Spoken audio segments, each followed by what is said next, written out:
네, 어법 두 번째 강의 시작하겠습니다. 아까 말씀드렸던 허가 신청에 관한 거 총리령에 있다는 거, 지금 시행규칙이 총리령이죠. 예비허가의 신청이나 이런 것에 관한 것들은 시행규칙 총리령에 있다. 말씀드리고 다음 시작할게요. 허가 신청 서류가 있어요. 보험업을 신청을 할 때 그냥 나 할래? 이렇게 한다고 금융위원회에서 받아주면 안 되겠죠. 그래서 허가 신청 서류 이거 암기하셔야 됩니다. 정관, 그리고 업무 시작 후 3년간의 사업계획서, 추정 재무제표를 포함한다. 재무제표라는 게 원래 1년간 이렇게 회사 운영이 끝난 다음에 그 다음에 재무제표를 내는 건데 지금 아직 보험업이 시작을 안 했으니까 낼 수 있는 재무제표가 없겠죠. 그래서 추정 재무제표예요. 이것도 만약에 그냥 재무제표를 포함한다 이러면 틀린 겁니다. 추정 동그라미 쳐주세요. 그리고 3년간의 사업계획서, 그리고 기초서류 중 대통령령이 정한 서류. 기초서류에는 3가지가 있어요. 보면 보험 종목별 사업방법서랑 보험 약관, 그리고 보험료 및 책임준비금의 산출 방법서. 이거 조금 헷갈릴 수가 있거든요.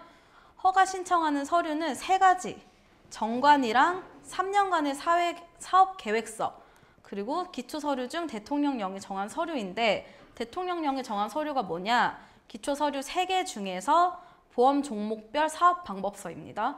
보험 상품별 아니고 보험 종목별이에요.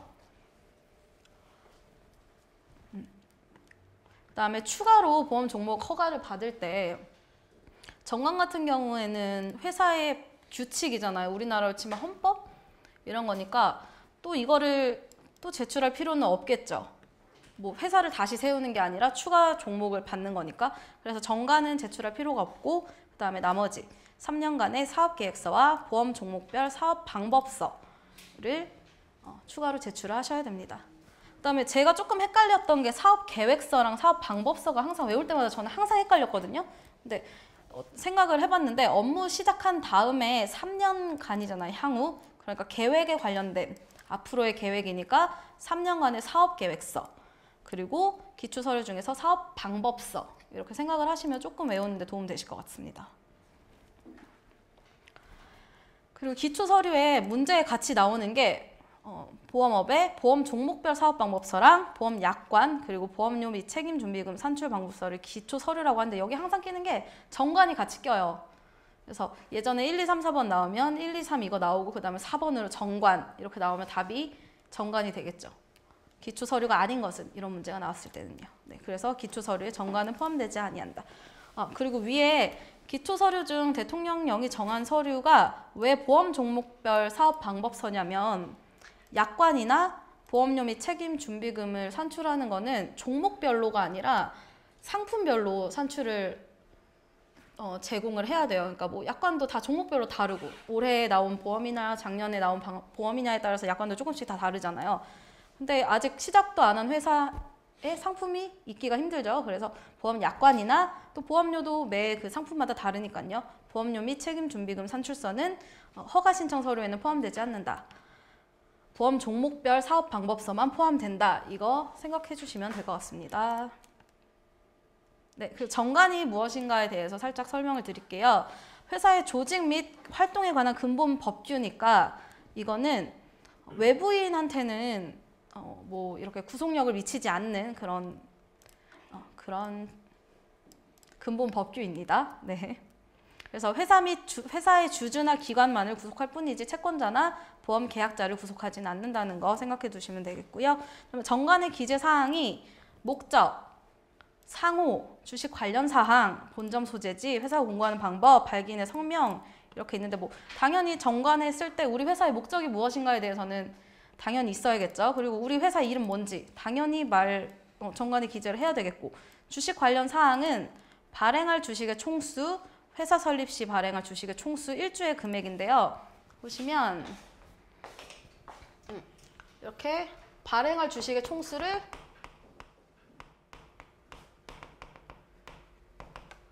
정관 설립 시 정해요. 그리고 회사 설립 시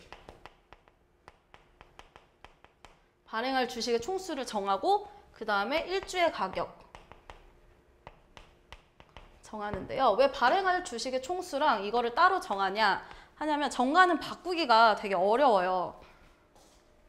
회사 정관을 한번 정하면 바꾸기가 어렵기 때문에 발행할 주식의 총수를 저는 스케일이 작으니까 예를 들어서 10개로 해놓으면 회사 설립 시 뭐 1개, 회사 설립 시 있는 주식의 총수를 1개로 하겠다. 그러면 정관을 바꿀 필요 없이 주주총회에서 그냥 이렇게 살살 이렇게 늘려갈 수가 있거든요. 그래서 발행할 주식의 총수와 회사 설립 시 발행할 주식의 총수를 정하고 그다음에 1주의 가격, 한 주당 얼마씩 할 것인가. 이거를 이렇게 세 가지를 뭐 주식과 관련해서는 정관에 정해 놓는데요. 회사 설립 시 가격과 회사 설립 시 주식의 총수의 가격과 한 주의 가격을 곱하면 이제 자본금이 되겠죠. 회사 설립할 때 자본금이 얼마인가. 그래서 이거 1, 2, 3번까지는 뭐 쉽게 그래도 조금 간단하게 외우실 수 있겠고요. 본점 소재지 왜 써놓냐면 소송 들어갈 때 소재지 써야겠죠. 그래서 본점 소재지도 정관의 기재사항에 들어가겠고요. 회사가 공고하는 방법. 정관에 우리는 뭐 조선일보에다가 공고를 하겠다. 그러면 회사에서 뭐 바뀌는 일이 있거나 이럴 때마다 항상 조선일보 같은 회사에 같은 신문사에 올라가게 되거든요. 그래서 이것도 같이 정관에 기재를 해놓고요. 그다음에 발기인의 성명, 주민등록번호 및 주소. 이거는 다르게 많이 나오는 게 이사, 뭐 감사, 대표이사 이렇게 나오는데요. 왜 이사, 감사, 대표이사 안 되냐면 이 당시에는 이사나 감사나 대표이사가 뽑혀있지가 않아요. 아직 주총도 열지 않았고 회사 설립도 안 됐기 때문에 발기인의 성명, 주민등록번호 및 주소지 이사나 대표이사, 감사의 주민등록번호나 주소면 틀린 답이 되겠습니다. 그래서 문제에 바로 들어가겠습니다. 보험업의 허가를 받기 위해서는 일정한 서류를 신청서에 첨부하여 금융위원회에 제출을 해야 합니다. 그 서류에 포함되지 않은 것은 허가를 받기 위해서 신청하는 서류입니다. 정관 들어가겠죠? 그 다음에 업무 시작 후 3년간의 사업 계획서, 그리고 추정 재무제표까지 맞네요. 경영하려는 보험업의 보험 종목별 사업 방법서. 이거 맞았죠? 그리고 경영하려는 보험업의 보험 종목별 보험 약관. 보험 약관 일단 보험 종목별이라고 말하는 것도 약간 어폐가 있죠. 상품별이니까. 그래서 4번이 틀린 답이 되겠습니다. 12번 보험업법 제5조, 제3조에 규정한 기초서류. 기초서류가 3가지가 있었습니다. 정관은 아니라고 말씀드렸었고요. 그 다음에 업무 시작 후 3년간의 사업계획서. 이거는 기초서류가 아니라 허가 신청할 때 3년간의 향후 어떻게 사업을 하겠습니다. 이런 계획서니까요. 이것도 틀린 답이고요. 경영하려는 보험업의 보험 종목별 사업방법서. 맞고요. 보험 약관, 그리고 보험료 및 책임 준비금 산출 방법서. 이거는 상품별로. 그래서 답은 다라마에서 4번이 되겠네요.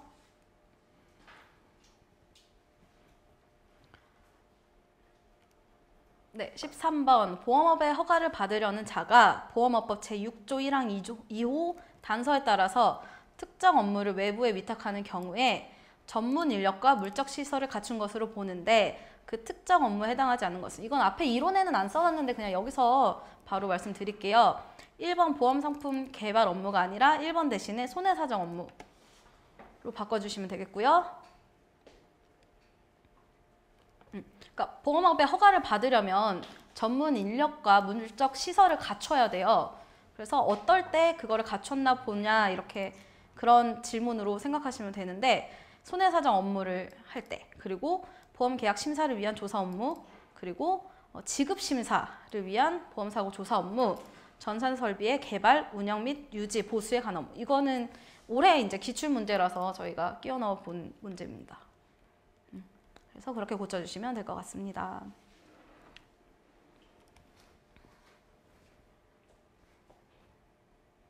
네, 그 다음에 허가 요건을 비교를 한번 해볼게요. 허가를 신청할 때 뭐 서류만 낸다고 또 허가가 되는 게 아니겠죠. 허가도 할 때 어느 정도 요건을 갖춰야지 허가를 해주는데요. 그게 국내 보험회사랑 외국 보험회사의 국내 지점이랑 조금 차이가 있어서 저희가 간단하게 이렇게 표로 만들어 놨어요. 국내 보험회사는 주식회사와 상호회사라고 생각을 해주시면 되겠고요. 최저 자본금 이상의 자본금이 존재를 해야 합니다. 최저 자본금은 어떤 상품을 어떤 종목을 할 거냐에 따라서 그 자본금 자체가 다르기 때문에 조금 이따가 이제 한번 볼 거고요. 그 다음에 30억 이상 영업기금을 갖춰야지 보험회사의 국내 지점은 허가가 되는데요. 왜 얘네는 30억 이상이냐면 이미 회사가 외국에 있으니까 또 설립을 하기 위해서 최저 자본금 지금 전체 보험 하려면 300억이거든요. 근데 그 정도 내려면 너무 리스크가 크니까 30억 이상의 또 영업기금입니다. 영업기금을 갖추면 허가의 요건이 됩니다. 그 다음에 재무 상태의 건정성과 신용 상태. 재무 상태가 당연히 좋아야겠고 신용 상태도 좋아야겠죠. 그 다음에 외국 보험회사 국내 지점 같은 경우에는 자산 상황, 재무 건정성 및 영업 건정성이 국내에서 보험업을 영위하기에 충분하기만 하면 또 안 되죠.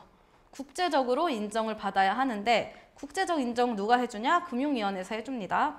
네, 같이 적어 놓으시면 좋을 것 같고요.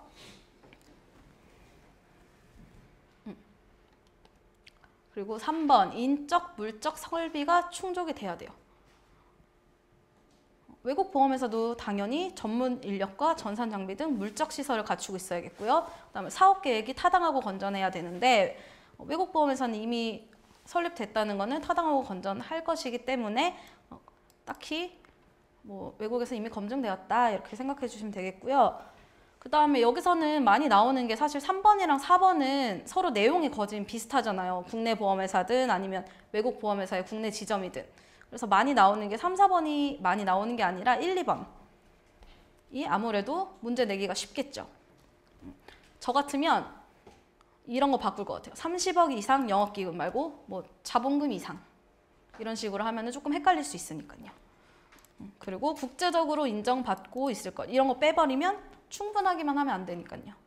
국제적으로 인정까지 받아야지 요건이 충족됩니다. 이거 조금 쉽게 외우는 방법은 1번 같은 경우에는 돈의 양이죠. 얼마 있어야 되나? 국내 보험회사는 자본금 이상 있어야 되고 영업기금 이상 있어야 되고 그 다음에 2번 같은 경우에는 돈의 질, 재무 건정성 갖춰야 되고 그 다음에 신용상태 좋아야 되고 그 다음에 3번 설비 좋아야 되고 4번 사업계획 타당성.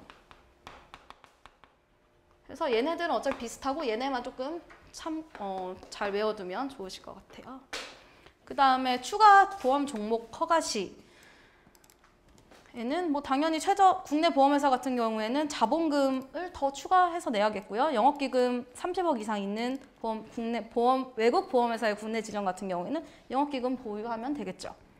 그리고 얘도 조금 특이한데요. 자, 추가 보험 종목 허가하려 할 때 보험회사가 대통령령이 정하는 건전한 재무 상태를 유지를 해야 되는데 그리고 재무 상태랑 신용 상태까지 유지를 해야 되거든요. 근데 대통령령이 정하는 게 뭐냐? 지급 여력의 150% 이상을 갖춰야지 추가로 보험 종목 허가할 수 있다. 그 다음에 3, 4번 어차피 똑같은 거니까 넘어가도록 하겠습니다. 네. 그래서 아까 했던 최저 자본금이 얼마냐? 이거 외우셔야 되겠죠. 네. 그림 그려드릴게요. 300억, 200억, 그 다음에 150억, 그 다음에 100억, 50억 이상의 자본금을 가지고 있어야 돼요. 300억, 200. 이거 한번 그려보시면 기억 잘 나실 거예요. 150억, 100억, 50억이거든요. 왜 항상 앞따기 많이 하죠. 태종태세 문난세 이런 거. 그래서 전체 보험, 손해보험 전체를 하거나 생명보험 전체를 하려 할 때 300억의 자본금 필요하고요. 그 다음에 재보험, 그 다음에 보증보험, 그 다음에 자동차 보험, 연금보험, 생명보험, 그 다음에 해상보험. 이거는 재산보험이고요.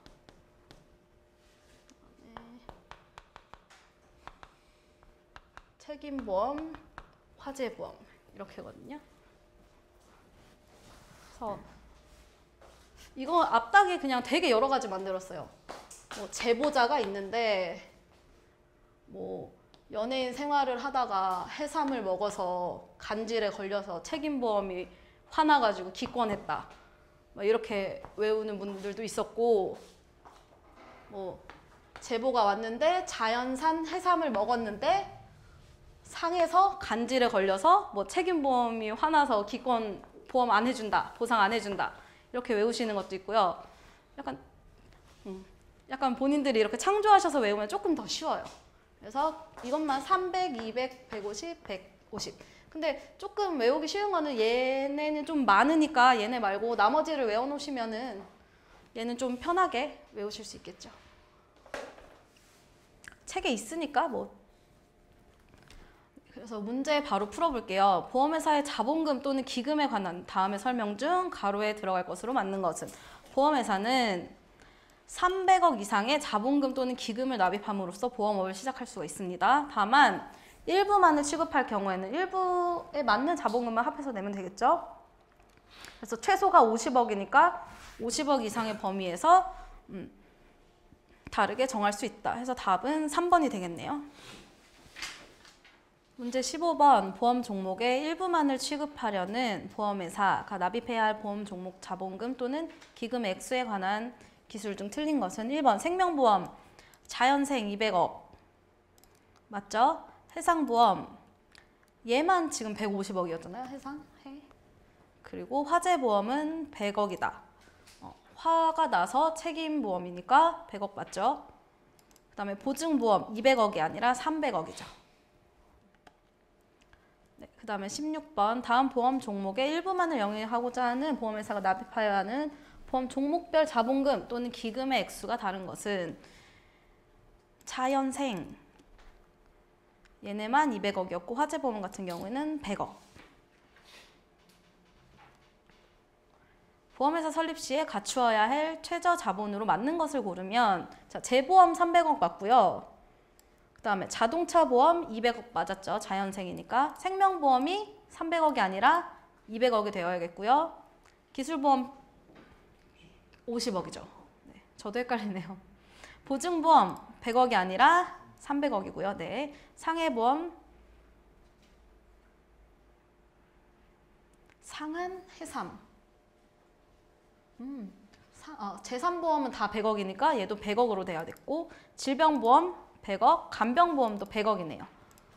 재산보험은 다 지금 100억씩. 다 잘 푸셨을 것 같습니다. 네, 문제 18번 넘어갈게요. 보험업의 허가 요건에 관한 설명 중 옳은 것은? 외국 보험회사는 자산 상황, 재무 건전성 및 영업 건전성이 국내에서 보험업을 영위하기에 충분하지 않더라도 자 이런 것 항상 충분해야죠. 충분하지 않으면 어떡합니까? 그렇죠? 충분하지 않더라도 국제적으로 인정받고 있으면 된다. 충분하고 국제적으로 인정받아야 되니까 이것도 틀린다. 외국 보험회사는 국내에서 영위하고자 하는 보험업과 동일한 보험업을 외국 법령에 의하여 영위하고 있어야 한다. 네, 그렇죠. 동일한 보험업을 외국 법령에 의해서 영위하고 있어야지 우리나라에 들어와서도 할 수 있겠죠. 외국 보험회사도 300억 원 이상의 자본금 또는 기금을 납입하여야 한다. 아니죠. 외국 보험회사의 국내 지점은 30억의 영업기금만. 이거는 틀린 답이죠. 보험업법 시행령이 정하는 주요 출자자가 한정치산자라고 하더라도 충분한 출자 능력 및 건전한 재무 상태를 갖추고 있으면 허가를 받을 수 있다. 시행령에서 대주주를 정하고 있어요. 대주주는 이제 주요 출자자랑 그 다음에 최고 출자자 잠시만요. 최대 주주 그리고 주요 주주 이렇게 나뉘고 있는데 그거 같은 경우에는 조금 이따가 보시긴 할 텐데요. 그 주요 출자자가 아무리 그래도 한정치산자라고 하면 안 되겠죠. 대주주가. 그래서 한정치산자면 안 된다고 생각하시면 되겠습니다. 19번. 보험업의 허가를 받고자 하는 외국 보험회사가 갖추어야 할 요건이다. 맞는 것은 국내에서 영위하고자 하는 보험업과 동일한 보험업을 외국 법령에 의해서 영위하고 있어야 한다. 맞죠? 외국 보험회사는 주식회사나 상호회사이다. 굳이 외국 보험회사가 주식회사나 상호회사일 필요는 없습니다. 우리나라 보험회사는 주식회사나 상호회사여야 하지만 외국 보험회사는 굳이 그럴 필요는 없습니다. 네, 그리고 외국 보험회사도 국내에서 보험업을 영위하기 위해서는 국내 보험회사와 동일하게 보험 종목에 해당하는 최저 자본금 아니고 30억의 영업기금이었죠. 자산 상황, 재무 건전성 및 영업 건전성이 국내에 보험업을 영위하기에 충분하고 국제 공인기구로서 인정을 받는 게 아니라 국제적으로 인정을 받아야 되고 그 국제적으로 인정받는 거 누가 판단하냐? 금융위원회가 판단합니다. 네, 문제 20번. 보험업의 허가 요건에 해당하지 않는 것은 영위하고자 하는 보험업을 수행하기에 충분한 전문 인력과 전산 설비 등 물적 시설 당연히 갖춰야겠죠. 그래야지 보험업이 잘 돌아갈 테니까요. 법정 자본금 또는 기금 보유해야겠죠. 사업계약이 장기적으로 수익성. 자, 수익성은 딱히 법정 규정에는 없습니다. 허가의 요건에는 없어요.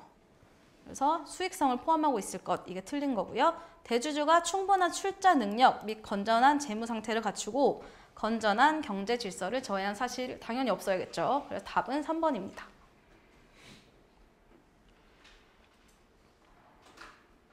네, 그 다음에 통신 판매 회사 이런 거 혹시 들어보셨나? 통신 판매 회사? 저는 저번에 어법 배우면서 처음 했거든요. 근데 뭐 옛날에 뭐 다음 다이렉트 이런 보험사랑 지금도 보면은 뭐 삼성화재 다이렉트 이렇게 인터넷이나 뭐 전화 통해서 가입하는 그런 회사들을 통신 판매 회사라고 합니다. 그래서 의의를 보시면 통신 수단을 이용해서 모집한 보험 계약 건수 및 수입 보험료가 총 보험 계약 건수 및 수입 보험료의 90% 이상인 보험회사인데 이거 미치잖아요. 오화가 아니라 엔드예요. 그래서 보험 계약 건수도 90% 이상이어야 돼요. 그 통신 수단을 통해서 모집하는 게 90% 이상이어야 되고 수입 보험료도 90% 이상이 통신 수단을 이용해서 모집을 해야 돼요. 그래서 이거 보험 계약 건수나 수입 보험료의 90% 이상인 보험회사다 하면은 당연히 틀린 답 되겠죠. 그리고 통신 판매 비율이 90%에 만약에 미달했다. 그러면 90% 초과시, 그러니까 90%를 넘을 때까지는 통신 판매만 가능한 거예요. 만약에 통신 수단을 이용하고 그 다음에 모집을 그냥 직접 모집을 했어요. 그랬는데 수입 보험료가 만약에 월 총 수입 보험료의 80%다. 그러면은 그게 90% 될 때까지는 무조건 통신 판매로만 보험 영업을 해야 합니다. 그리고 통신 판매회사의 자본금은 당연히 통신의 90% 되니까 자본금이 일반 보험회사보다 그 정도로 많을 필요는 없습니다. 그래서 자본금 또는 기금의 3분의 2에 상당하는 금액만 갚게 되면 됩니다. 법에 보면 그냥 보험회사는 50억 이상의 자본금을 가져야 된다고 하거든요. 왜냐하면 어쨌든 다 50억 이상이잖아요. 최소 50억이니까. 근데 그 법에 보면 통신판매회사는 예외로 한다. 그러니까 통신판매회사는 만약에 뭐 권리보험 한다. 그러면 50억에 그냥 3분의 2만 자본금으로 가지고 있으면 되는 거예요. 바로 문제로 들어가 볼게요. 옳지 않은 것은 1번 통신판매 전문 보험회사란 총 보험 계약 건수 및 수입 보험료의 100분의 90 이상을 전화, 우편, 컴퓨터 통신 등 통신 수단을 이용하여 모집하는 보험회사다. 정확한 의의죠. 통신 판매 전문 보험회사의. 그래서 맞는 거고요. 2번 통신 판매 전문 보험회사는 통신 판매를 전문으로 하지 아니하는 보험회사의 자본금 또는 기금의 3분의 2에 상당하는 금액 이상을 자본금 또는 기금으로 납입해서 시작할 수 있다. 3분의 2 이상만 납입을 하면 시작이 가능합니다. 3번 통신판매 전문 보험회사가 통신수단에 의한 총 보험계약 건수 및 수입보험료의 모집 비율이 대통령령으로 정하는 바가 지금 90%예요. 90%에 미달하면 부득이 통신수단 이외의 방법으로 모집할 수가 없다. 네, 무조건 통신수단으로만 90% 넘어갈 때까지는 통신수단으로 모집을 해야 합니다. 그 다음에 4번 통신판매 전문 보험회사가 보험 종목의 일부만을 취급하려고 하는 경우에는 50억 원 이상의 범위에서 대통령령으로 정한 금액의 3분의 2 이상에 해당하는 금액 이상을 자본금 또는 기금으로 납입함으로써 보험업을 시작할 수 있다. 50억 이상의 범위가 아니어서 이거는 틀린 답이에요. 50억 이상이 아니라 50억에 미달하더라도 3분의 2 이상만 지급을 한다면 보험업을 시작할 수 있습니다.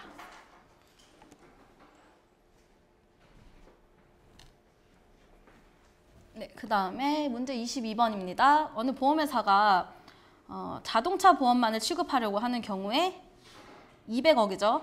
200억 이상의 자본금 또는 기금을 확보하면 되고, 여기에 질병보험을 동시에 하려면 합계액, 이런 거에서 틀리면 정말 가슴 아프죠. 합계액 100억 이렇게 만약에 있으면 100억 쓰면은 마음 아픕니다. 네. 합계액이 300억이죠. 300억 이상 요구되지만 만약에 통신수단을 이용해서 모집을 하는 회사인 경우에는 자본금 또는 기금의 3분의 2 이상만 납입을 하면 보험업을 시작할 수 있습니다. 그래서 정답은 3번이 되겠네요.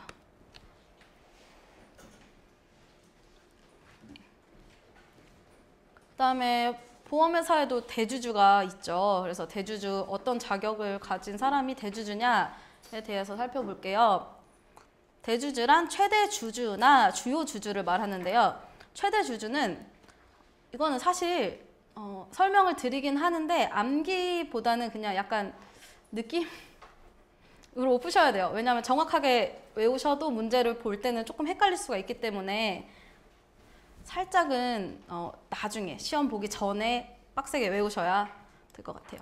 최대 주주 같은 경우에는 보험회사에 의결권 있는 주식의 총수를 기준으로 합니다. 주식에 의결권 있는 주식이랑 의결권이 없는 주식이 있죠. 아시는 분 많으실 것 같아요. 네. 의결권 있는 주식 같은 경우에는 이제 배당을 조금 늦게 받는 거고, 그 다음에 의결권이 없는 주식 같은 경우는 우선주라 해서 배당을 빨리 받는 그런 주식으로 알고 있습니다. 저도. 보험회사에 여튼 의결권이 있는 주식의 총수를 기준으로 해서 본인이랑 특수관계인의 계산으로 해요. 특수관계인이란 거는 대통령령으로 정해놨는데 되게 범위가 넓어요. 그래서 가족은 당연하고 뭐 첩, 혼외 관계자의 생모, 이런 것까지 뭐 육촌 이내 인척, 뭐 사촌 이내 인척, 뭐 이런 식으로 되게 생각보다 범위가 넓거든요. 그래서 뭐 여튼 본인과 특수관계인의 계산으로 소유하는 주식, 명의는 누구인지 관계는 없어요. 특수관계에 있다면. 그래서 그거를 합하여 그 수가 가장 많은 경우 그 본인을 말합니다. 주요 주주란 누구의 명의로 하든지 자기의 계산으로 보험회사에 의결권 있는 발행주식 총수의 100분의 10 이상, 그러니까 10%죠. 10% 이상을 소유한 자는 자이거나 아니면 임원의 임면 등의 방법으로 보험회사의 주요 경영사항에 대하여 사실상의 영향력을 행사하는 주주로서 대통령령으로 정한 자를 말한다. 말이 어렵죠, 참. 그래서 그냥 간단하게 오늘 보시는 거는 그냥 대주주가 있는데, 보험회사의 대주주는 주요 주주이거나 5할 최대 주주다. 최대 주주는 이런 사람이고, 주요 주주가 되려면 두 가지. 첫 번째는 뭐 100분의 10 이상, 그 다음에 두 번째는 임원 해서 영향력을 미치는 사람. 그냥 오늘은 이 정도만 그냥 알아두시면 될 것 같아요. 그 다음에 임원이라는 거는 뭐 이사, 감사, 집행위원 이라고 법에 나와 있습니다.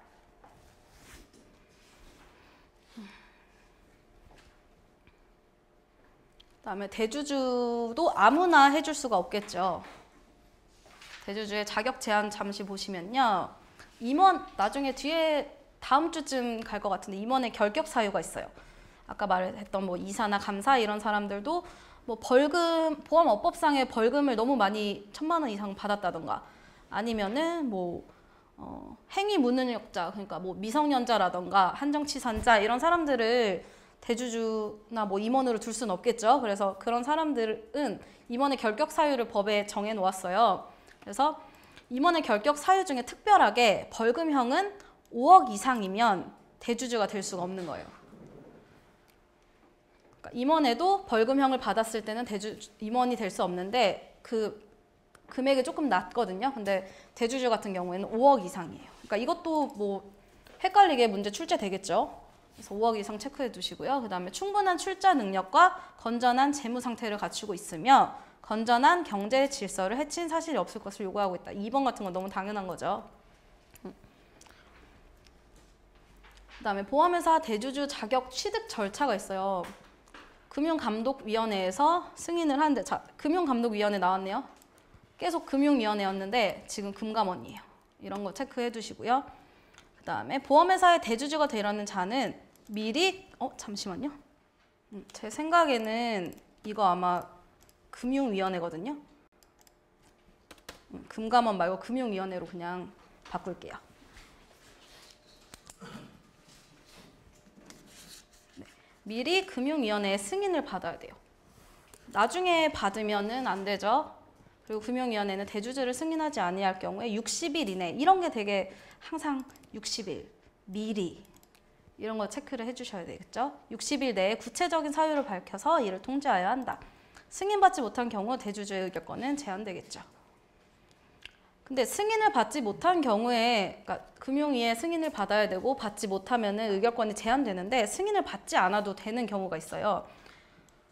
그러니까 예외 사유겠죠. 국가나 예금자보험법에 따라서 예금보험공사가 대주주가 되는 경우에는 금융위원회의 승인을 받을 필요가 없어요. 왜냐하면 국가나 예금보험공사가 대주주가 되는 경우는 거진 보험회사가 부실 기업 돼서 그러니까 국가나 예금보험공사가 돈을 대신 이렇게 보험금을 지급해주고, 그 다음에 뭐 받을 돈이 없잖아요. 보험금 줄 돈도 없는데 다시 돌려받을 돈이 없으니까 얘네가 주식을 매매를 하는 거죠. 주식으로 받는 거죠. 그래서 국가나 예금보험공사가 대주주가 되는 경우에는 굳이 금융위원회의 승인을 받을 필요가 없기 때문에 제외되는 사항 중에 하나가 되는 거겠고요. 그 다음에 최대 주주 또는 특수관계에 있는 주주로서 의결권 있는 발행주식의 총수나 지분의 100분의 1 미만을 소유하는 자. 이 100분의 1 미만을 소유하는 자는 너무 미미한 거예요. 영향력을 행사하기에. 그래서 굳이 승인을 받지 않아도 되는 경우가 두 가지가 있어요. 그래서 뭐 100분의 10 미만을 소유하는 자 이러면 틀리겠죠, 또. 그 다음에 대주주 자격을 취득을 한 다음에 허가 요건을 계속 유지해야지 되겠죠. 보험회사에서 뭐 허가를 받은 다음에 허가 요건을 이렇게 뭐 따르게 잘못한다던가 그러면 안 되겠죠. 그래서 보험회사의 유지하여야 한다. 그런데 보험 가입자 등의 이익을 보호하기 위해서 대통령령으로 정하는 경우에 금융위원회의 승인을 받은 경우에는 그러지 아니한다. 이런 다 예외가 있으니까 같이 생각을 해주셔야 돼요.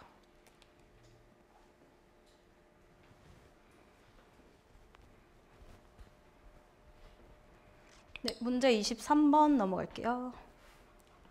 1번, 보험업법 정의가 규정하는 대주주에 해당하지 아니하는 자는 1번, 보험회사에 의결권 있는 발행주식 총수를 기준으로, 의결권이 있는 발행주식 총수예요. 본인 및 특수관계인이 누구의 명의로 하든 각자의 계산으로 소유하는 주식을 합하여 그 수가 가장 많은 경우에 그 본인. 이거 주요 주주죠. 그 다음에 2번. 누구의 명의로 하든지 1번 잠깐만. 최대 주주예요. 1번. 그리고 2번이 누구의 명의로 하든지 자기의 계산으로 보험회사에 의결권 있는 발행주식 총수의 100분의 10 이상, 100분의 10 이상 주식 소유하는 자가 주요 주주였고요. 임원의 임면 등의 방법으로 그 보험회사의 주요 경영상에 대해서 사실상의 영향력을 행사하는 주주도 주요 주주였죠. 그 다음에 단독으로 또는 다른 주주와의 합의나 계약 등에 의해서 이사 1인 이상과 감사 1인 이상이 아니라 그냥 임원을, 그래서 꼭 몇 명 이렇게 필요가 없고 그냥 임원이라고 생각해 주시면 돼요. 그러니까 이사랑 감사가 임원에 들어가긴 하는데 꼭 뭐 이사 1명과 감사 1명 이상은 아니에요.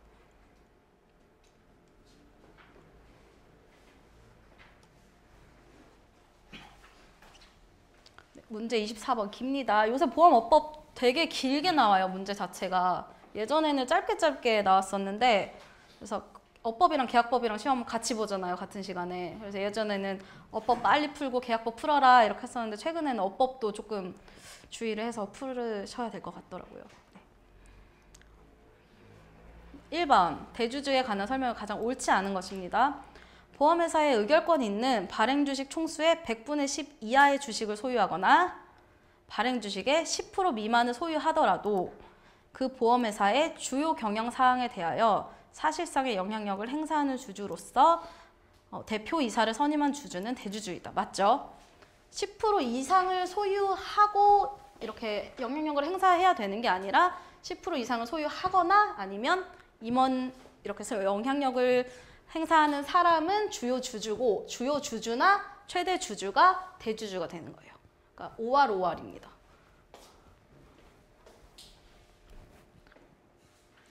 최대 주주인지 여부를 결정함에 있어서 법률론 관계에 있는 자가 그 명의로 보유하는 주식은 누구의 계산으로 소유하는지 여부를 따지지 아니하고 합산하나 사실혼 관계에 있는 자가 그 명의로 보유하는 주식은 본인의 계산으로 보유하는 경우에만 합산. 아닙니다. 이거 사실혼 관계에 있어도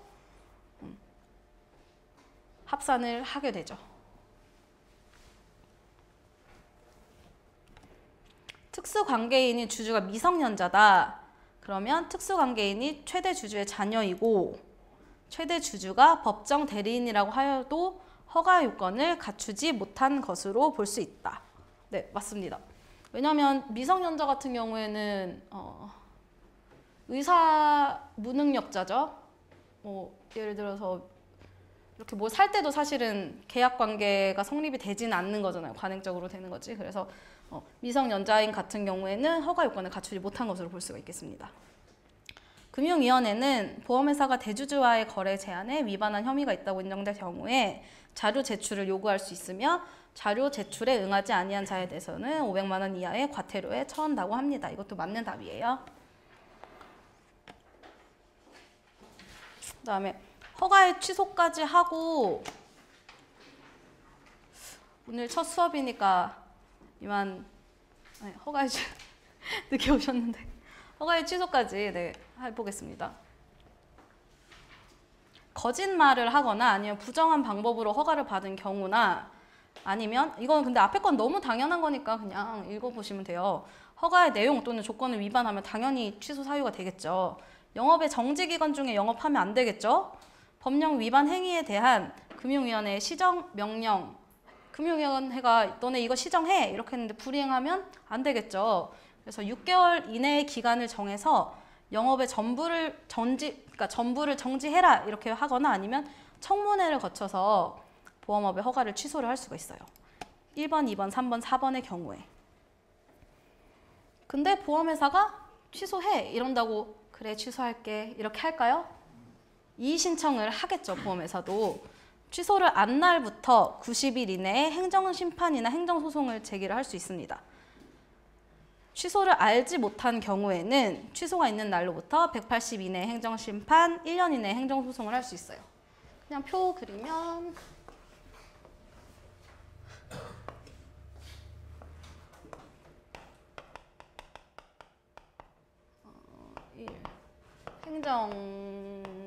행정심판 소송 있겠죠? 취소 안날. 취소 안날로부터는 똑같이 90일, 90일이고 취소 있었던 날로부터는 180일, 1년. 근데 아까 방금 위에서 청문회를 거쳐서 보험업 허가를 취소를 한다고 했잖아요. 그러니까 청문회를 거치면 보험회사도 당연히 취소를 알겠죠. 그래서 보통은 그냥 실질적으로는 90일 내에 행정심판이나 행정소송을 제기한다고 보시면 될 것 같습니다. 네, 오늘은 여기까지 하고 보험 사업에 대해서는 다음 주에 같이 공부해 보도록 하겠습니다. 그리고 모르는 거 있거나 그러시면은 그냥 수업 쉬는 시간에 질문하셔도 되고 아니면은 전화번호 적어놨으니까 언제든지 연락 주시면 성심성의껏 답해드리도록 하겠습니다.